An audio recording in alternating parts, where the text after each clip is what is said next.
I'm your host, Tina Turner. And I'm your host, Juanita Clark. Welcome to Sisters with Voices on Stop Recovery Radio, brought to you by Sobriety Through Outpatient.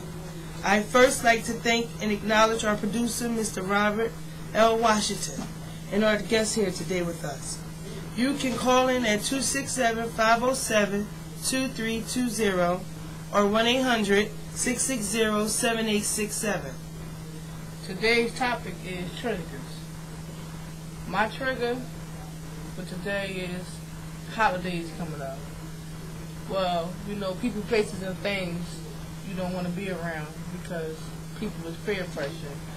And for me, it's peer pressure because I know that I'm strong enough to have sobriety in me, but you know, when you're around people, places, and things, it could seem to go wrong. But I got the willpower today to make myself, the knowledge myself to know not to use, because it would be the last day to use, because I know the consequences and the repercussions behind it. Well, for one, I'm going to say my triggers is going to bars, partying, going around family members that also drink and get high, going around friends, girlfriends that you think you want to be down and you think you feel out of left field because everybody else get high and you know you can't get high, or you don't choose to get high. That's my trigger. My trigger is somebody makes me mad, I get angry, I get frustrated, I get stressed out, you know, and I try to talk it out with somebody before I use, or before I do pick up a substance, because I know me. It don't take too much for me to get angry. It don't take too much for me to get mad or depressed. So I'll call a friend that I know that's not getting high on the same level as me and talk about my situation. Maybe I get some type of good feedback and I will go over straights. Or I just sit around and watch TV all day. But I know I have triggers, and them triggers lead me to drugs, alcohol, and everything else. So I know for the holidays, for Christmas, for the New Year's, I know that I have to keep myself astray from people, places, and things because I know they are my triggers. Yes, hi, my name is Tina. And the holiday is also a trigger for me. I'd say every holiday, you know, that's time to party. You know, that's the best time you can party is during the holidays because everybody getting high and dancing and singing and having memories about, you know, your family members and, you know,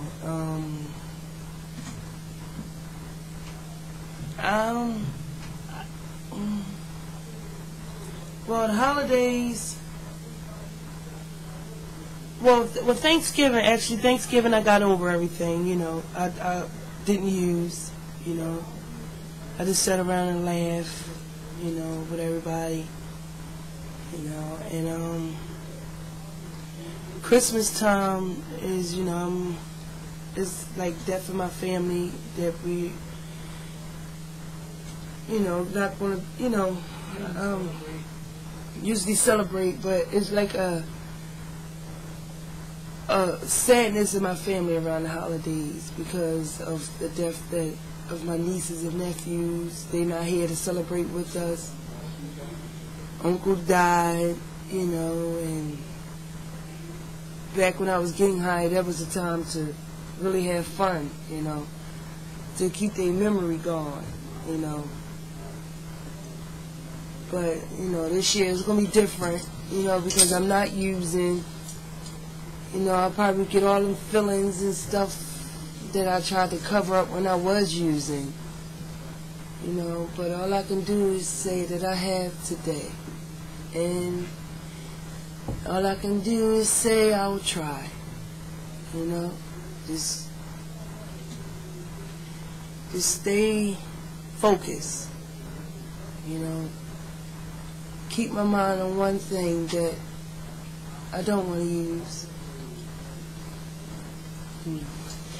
I'm still going around my family, you know. I mean, that's, you know, if I don't go around my family, I start getting in my own head, you know.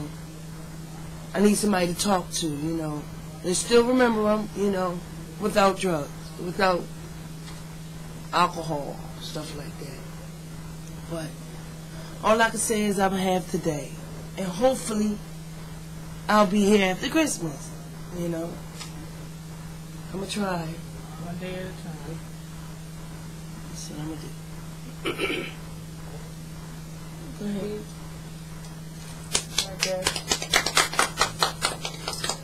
We have the guests here today that like to speak about their triggers and what they're going on in their life story or what's going on in their life.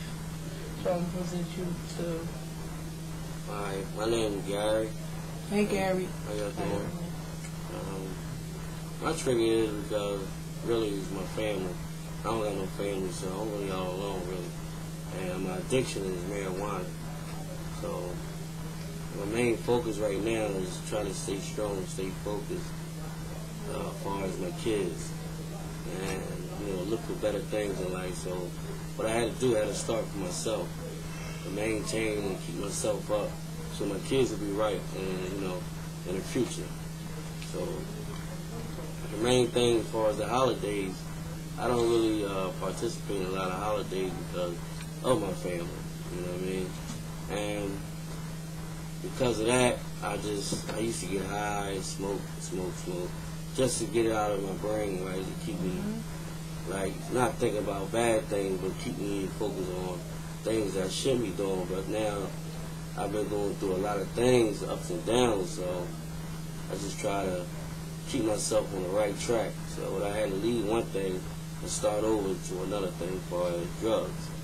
I had to leave the drugs alone so I could be better off, helping my kids out so they can learn more things about reality and what's going on in life as far as the streets. You know what I mean?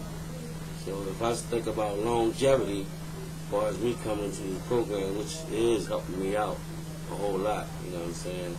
Keeping me out of jail right now because I always was going to jail anyway, you know. It's a bad thing because my kids start missing me more. And the mad thing is like, as I lost my family, like I ain't really care about nothing.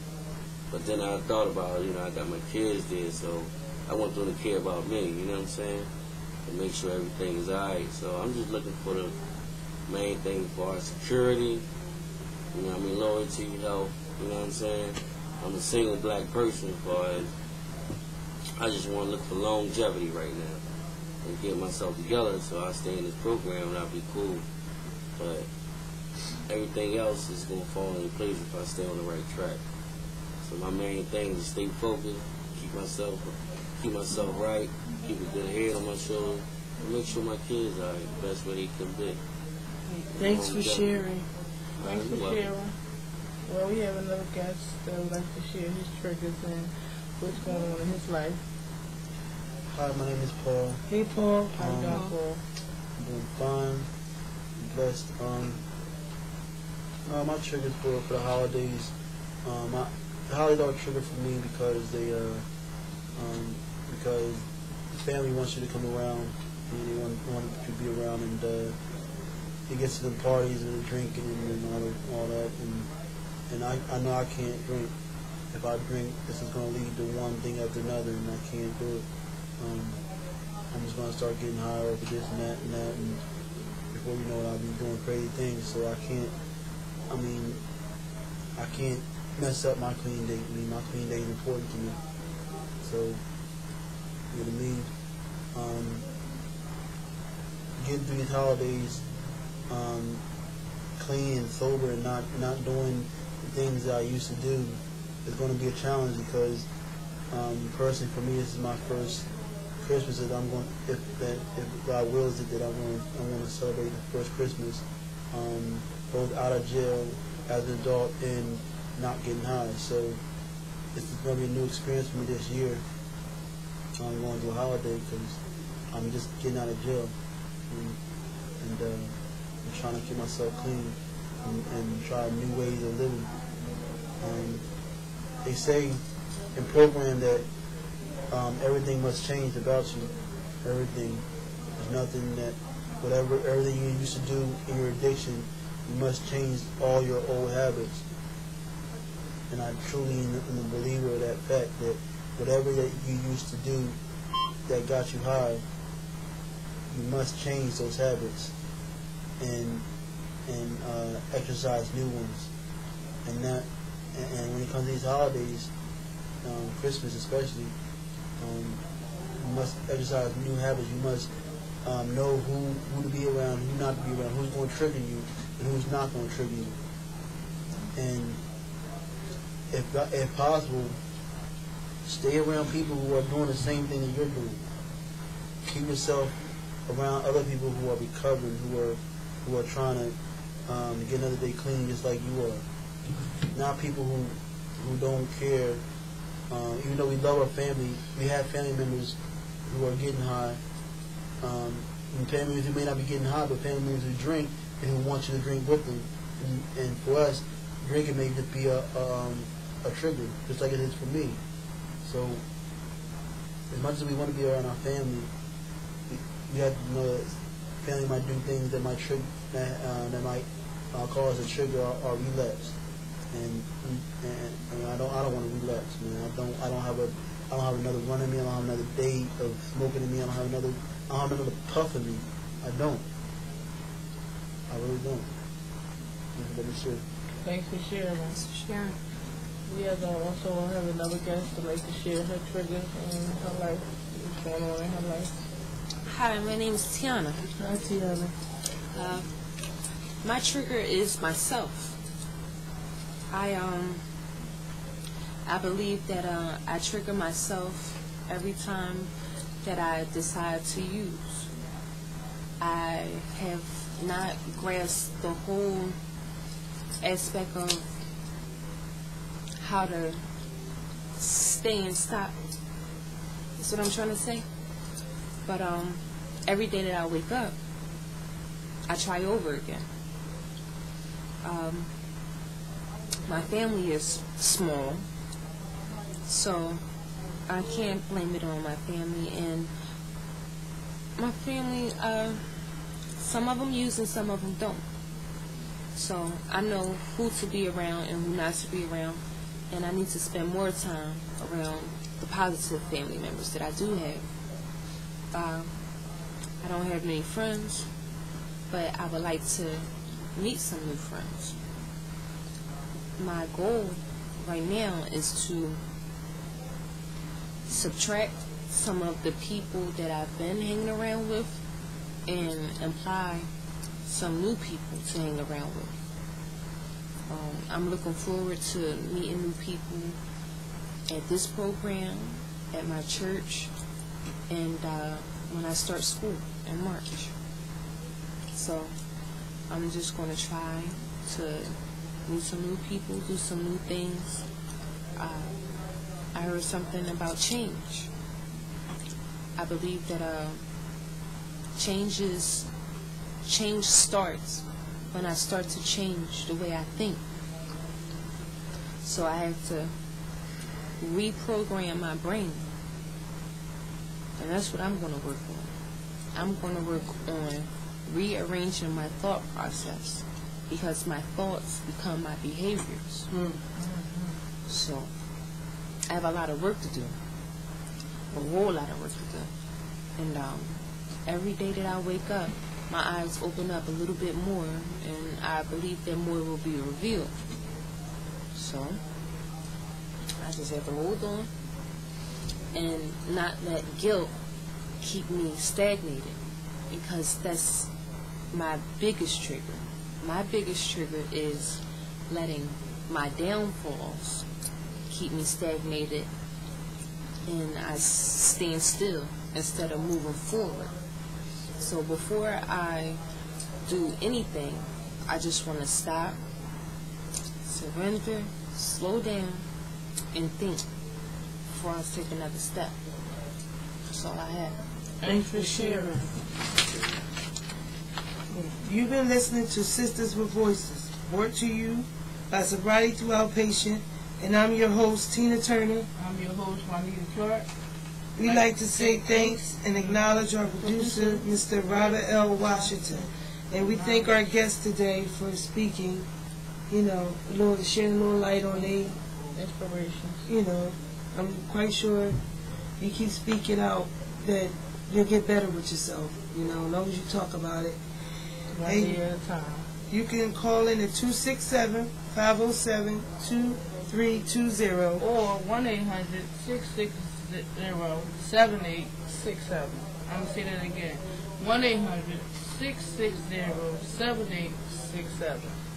Thank Thank you you all very have a nice much. day, Willie. Sisters of Voices.